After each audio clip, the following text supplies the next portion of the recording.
Los Angeles is famous all over the world for its sunshine, but right now we get less than 2% of our power from the sun. The state environmental group, Environment California, homeowners and businesses gathered at Micheltorena Elementary in Silver Lake to call in the Los Angeles city government to commit to getting 20% of our power from local solar by 2020. Helps to fight climate change and reduce global warming pollution.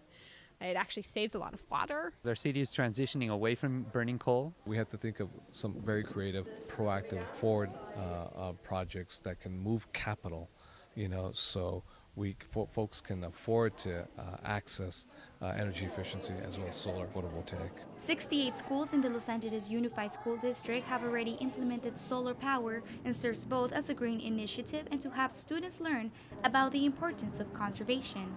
There's all kinds of creative ways we can utilize this money very intelligently for the child, for the overall well-being of the child. But to do so, we have to make sure we reduce our energy load and we're able to generate our own energy. And by doing energy efficiency and solar photovoltaic, it's a win-win combination. LA should do much better things for the earth, and I want to help schools and homes just do better for our earth. When you grow up, you wanted to use solar power? I definitely would love to use solar power.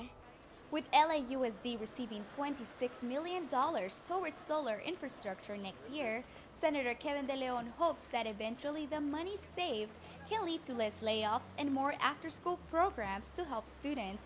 In Silver Lake, I'm Luisa Fabiola Gonzalez, Valley V News.